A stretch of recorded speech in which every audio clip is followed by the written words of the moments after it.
kalau pertanyaannya apakah benar Putri nikah dengan Sunan Gunung Jati, dari versi sejarah ya benar. Seperti cerita-cerita yang beredar, dihadiahkanlah kan atau dibangunlah satu wihara ya kan untuk para pengikutnya gitu kan. Bagaimana hubungannya Putri yang tinggal di Cirebon ke wiharanya di sini gitu kan. Nah, ternyata setelah ditelusuri, ini kita ngomongnya konteks pengetahuan ya. Kalau kita ngomong konteksnya yang diketahui pengurus, itu sama taunya dengan kalian gitu. Maksudnya ya tidak ada informasi. Cuman ya dari turun temurun ya cerita itulah yang berkembang. Ya karena Banten dulu jalur perdagangan dan Banten juga merupakan ekspansi dari Cirebon ya kan. Nah, jadi karena perdagangan dan ekspansi ya pengikut-pengikut Putri itu banyak yang menetap di Banten ini, makanya dibangunnya satu wihara gitu ya.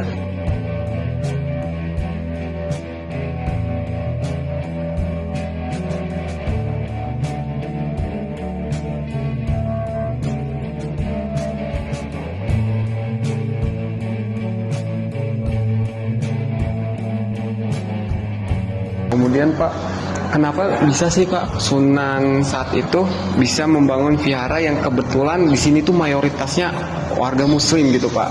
Kan agak sulit untuk toleransinya. Apakah ada kayak sengketa gitu antara warga-warga mayoritas Muslim dengan warga-warga Tionghoa yang di sini Pak? Kalau terjadi sengketa ya pasti nggak terjadi bangunan ini, ya kan? Ya kalau dibacanya begitu ya kalau ada sengketa, karena kan membangun satu tempat ibadah, ya kan nggak mungkin kalau umatnya nggak ada. Jadi bukan timbul karena dari sengketa.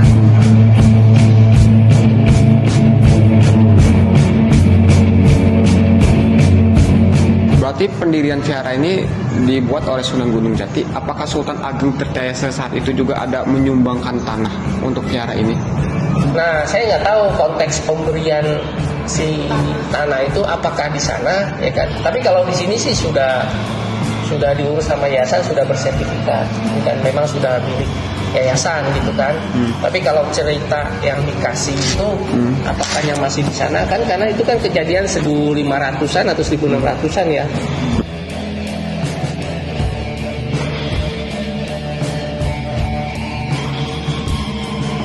Apakah ada ritual tertentu atau catatan vihara yang menghormati para sultan Banten ini Pak?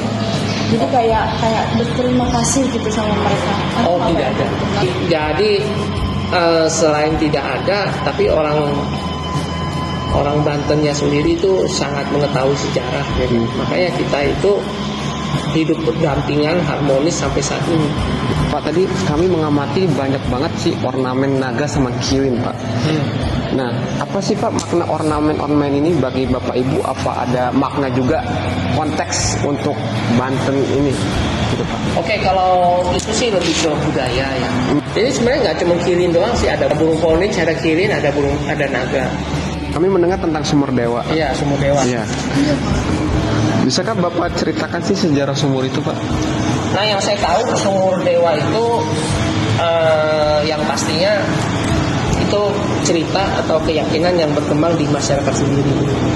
Ya kan, kalau kami secara pengurus ya kan tidak terlalu menganggap sumur dewa itu sebagai sesuatu yang sakral, ya kan.